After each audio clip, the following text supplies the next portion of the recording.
अल-गरज़ Saul के घराने और दाऊद के घराने में मुद्दत तक जंग रही और दाऊद रोज़ बरोज़ ज़ोरावर होता गया और साउल का ख़ानदान कमज़ोर होता गया। और हबरून में दाऊद के यहाँ बेटे पैदा हुए। अमनून उसका पहलोटा था जो यज़रेली अखनोइम के वतन से था, और दूसरा किलियाब था जो जो किरमली नाबाल की बीवी अबीजील से हुआ। तीसरा अबीसुलुम था जो जसूर के बादशाह तलमी की बेटी माका से हुआ। चौथा अदूनिया था जो हजियत का बेटा था, और पांचवा सफ्तिया जो अबिताल का बेटा था, और छठा अतरियाम था जो दाऊद की बीवी इजला से हुआ। ये दाऊद के यहाँ हबरून में पैदा हुए। और जब साउल के घराने और दाऊद के घराने में जंग हो रही थी तो अबीनीर ने साउल के घराने में खूब जोर पैदा कर लिया। और साउल की एक हरम थी जिसका नाम रिस्फा था, वो अय्याह की बेटी थी। सो इशबूसत ने अबीनीर से कहा, तू मेरे बाप की हरम के पास क्यों गया? अबीनीर इशबूसत की इन बातों से बहुत गुस्सा होकर कहने लगा, क्या मैं यहूदा के किसी कुत्ते का सर हूँ? आज तक मैं तेरे बाप साउल के घराने और उसके भाइयों और दोस्तों से मेहरबानी से पेश आता रहा हूँ और तुझे दाऊद के हवाला नहीं किया, तो भी तू आज इस औरत के साथ मुझ पर ऐब लगाता है। खुदा अबीनीर से वैसा ही बल्कि इससे ज्यादा करे, अगर मैं दाऊद से वही सलूक ना करूं जिसकी कसम खुदावंद ने उसके साथ खाई थी, ताकि सल्तनत को साउल के घराने से मुंतकिल करके दाऊद के तख्त को इसराइल और यहूदा दोनों पर दान से बीर सबा तक कायम करूं। और वह अबीनीर को एक लफ्ज जवाब न दे सका, इसलिए कि उससे डरता था। और अबीनीर ने अपनी तरफ से दाऊद के पास कासिद रवाना किए और कहला भेजा कि मुल्क किसका है? तू मेरे साथ अपना अहद बांध और देख, मेरा हाथ तेरे साथ होगा ताकि सारे इसराइल को तेरी तरफ माइल करूं। उसने कहा, अच्छा, मैं तेरे साथ अहद बांधूंगा, पर मैं तुझसे एक बात चाहता हूं, और वो ये है कि जब तू मुझसे मिलने को आए तो जब तक साउल की बेटी मीकल को पहले अपने साथ न लाए तो मेरा मुंह देखने ना पाएगा।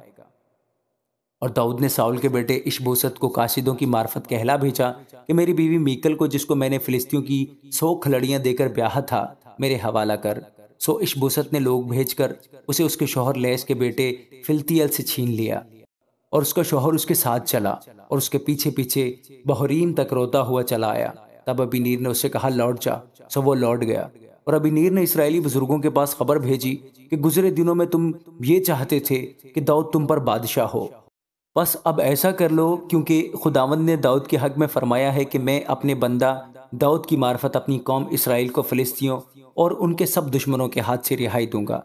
और अबीनीर ने बनी बिन्यामीन से भी बातें की, और अबीनीर चला कि जो कुछ इसराइलियों और बिन्यामीन के सारे घराने को अच्छा लगा उसे हबरून में दाऊद को कह सुनाए। सो अबीनीर हबरून में दाऊद के पास आया और 20 आदमी उसके साथ थे। तब दाऊद ने अबीनीर और उन लोगों की जो उसके साथ थे ज़ियाफत की। और अबीनीर ने दाऊद से कहा, अब मैं उठकर जाऊंगा और सारे इसराइल को अपने मालिक बादशाह के पास इकट्ठा करूंगा, ताकि वो तुझसे अहद बांधे और तू जिस जिस पर तेरा जी चाहे सल्तनत करे। सो दाऊद ने अबीनीर को रुखसत किया और वो सलामत चला गया। दाऊद के लोग और योआब किसी धावे से लौटकर बहुत सा माल अपने साथ लेकर आए थे, लेकिन अबीनीर हबरून में दाऊद के पास नहीं था, क्योंकि उसने उसे रुखसत कर दिया था। और जब योआब और लश्कर के सब लोग जो उसके साथ थे आए, तो उन्होंने योआब को बताया कि नीर का बेटा अबीनीर बादशाह के पास आया था और उसने उसे रुखसत कर दिया और वह सलामत चला गया। तब योआब बादशाह के पास आकर कहने लगा, ये तूने क्या किया? देख, अबीनीर तेरे पास आया था, सो तूने उसे क्यों रुखसत कर दिया कि वो निकल गया? तू नीर के बेटे अबनीर को जानता है कि वो तुझको धोखा देने और तेरे आने जाने और तेरे सारे काम का भेद लेने आया था।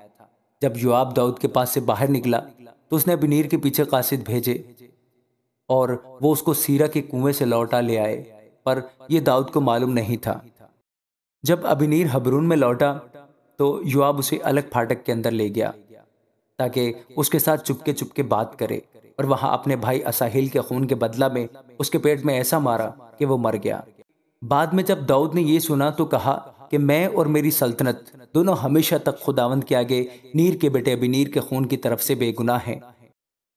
वो योआब और उसके बाप के सारे घराने के सर लगे, और योआब के घराने में कोई ना कोई ऐसा होता रहे जिसे जरियान हो, या जो कोड़ी हो, या बैसाखी पर चले, या तलवार से मरे, या टुकड़े टुकड़े को मोहताज हो।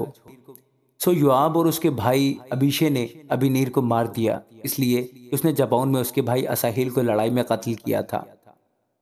और दाऊद ने योआब से और उन सब लोगों से जो उसके साथ थे कहा कि अपने कपड़े फाड़ो और टाट पहनो और अबीनीर के आगे आगे मातम करो। और दाऊद बादशाह आप जनाजा के पीछे पीछे चला और उन्होंने अबीनीर को हबरून में दफन किया। और बादशाह अबीनीर की कब्र पर चिल्ला चिल्ला कर रोया और सब लोग भी रोए। और बादशाह ने अबीनीर पर यह मिर्सिया कहा, क्या अबीनीर को ऐसा ही मरना था जैसे अहमक मरता है? तेरे हाथ बंधे ना थे और ना तेरे पांव बेड़ियों में थे। जैसे कोई बदकारों के हाथ से मरता है वैसे ही तू मारा गया। तब उस पर सब लोग दोबारा रोए और सब लोग कुछ दिन रहते दाऊद को रोटी खिलाने आए। लेकिन दाऊद ने कसम खाकर कहा, अगर मैं आफताब के गरूब होने से बेशतर रोटी या कुछ चखूं तो खुदा मुझसे ऐसा बल्कि इससे ज्यादा करे। और सब लोगों ने इस पर गौर किया और इससे खुश हुए, क्योंकि जो कुछ बादशाह करता था सब लोग उससे खुश होते थे। सब लोगों ने और तमाम इसराइल ने उसी दिन जान लिया कि नीर के बेटे अबीनीर का कत्ल होना बादशाह की तरफ से न था। और बादशाह ने अपने मुलाजिमों से कहा, क्या तुम नहीं जानते हो कि आज के दिन एक सरदार बल्कि एक बहुत बड़ा आदमी इसराइल में मरा है? और अगरचे मैं ममसूह बादशाह हूँ तो भी आज के दिन आजिज हूँ। और ये लोग बनी ज़ुरैया मुझसे ज़बरदस्त हैं। खुदावंद बदकार को उसकी बदी के मुआफिक बदला दे। आमीन।